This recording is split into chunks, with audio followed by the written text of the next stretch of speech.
What we are learning about and reviewing today for our reading block is theme. So I want you to think back to what you have known for us to do in the classroom. We have learned several times about identifying the theme in stories. We've talked about it when we are doing our read alouds. And how do we know what the author is trying to share with us?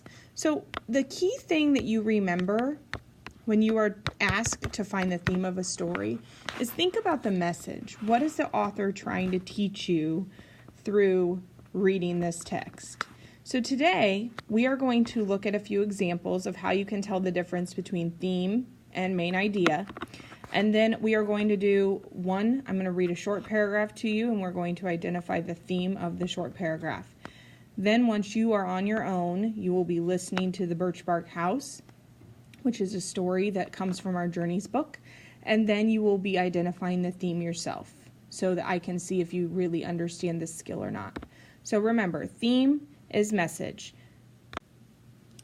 So the first thing I want to do is look at some just sentences with you, and I want you to be able to see the difference between whether it is a theme statement or a main idea statement. So if you look at the first one, we have the statement of friends and family are the most important thing of all. So if we are talking about that, we would understand that they are saying something that is a theme. It is the message an author is trying to show you, because friends and family are the most important thing of all. That is something that you can portray in a story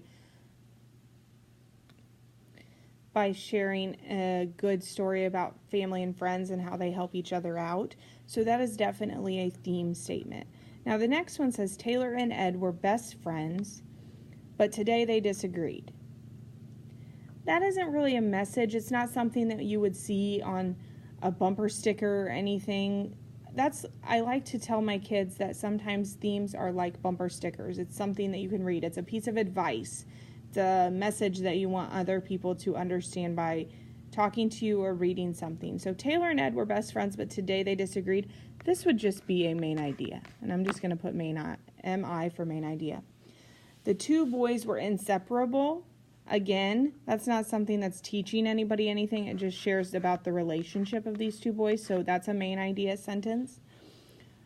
Honesty is the best policy. That's definitely a theme. You hear that over and over. I know that I've said that to people in the past when I'm trying to teach a lesson about being honest and telling the truth.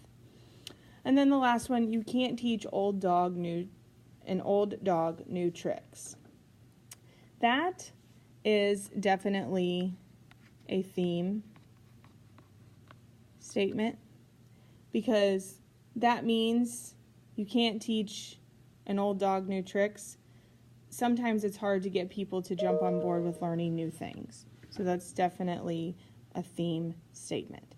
Next thing I want to do is look at this story with you. Now that I got all that writing off of it. Okay, so the next thing I want to do is look at the story with you, and we're going to see, I'm going to tell you what the theme of this story is. I wish that there was a way we could discuss together.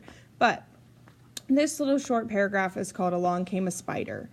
Mary found a nice clear spot in the park and spread her blanket out on the ground. She brushed the blades of grass off the blanket and examined it for any creepy crawlers. Satisfied that her blanket was free of any unwanted pests, she laid her head back and closed her eyes.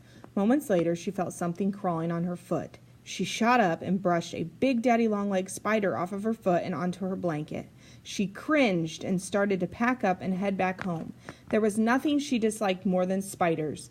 As she folded up her blanket, she stopped and looked at all the people around her, enjoying the beautiful day, some even resting their heads in the grass with no blanket. She didn't want to miss out on such a glorious day, just because she was terrified of spiders. She took a deep breath, put her blanket back on the grass, and lay back down. Soon enough, she saw another spider come crawling by. Using her magazine, she brushed it off her blanket and continued on, enjoying the sunny day. By the end of the day, Mary had brushed aside many spiders, but Mary had still enjoyed her day. She was proud of herself for not leaving at the sign of the first spider and knew things would be different from now on. So we can tell from this story that definitely the main idea was Mary was out in the park, didn't like spiders, was going to leave, and then changed her mind and decided she wasn't going to let her fear of spiders take over. So the theme of this story is you need to face your fears. It's best to face your fears because sometimes when you face your fears, you find out that you can enjoy things and it's really not that big of a deal in the first place.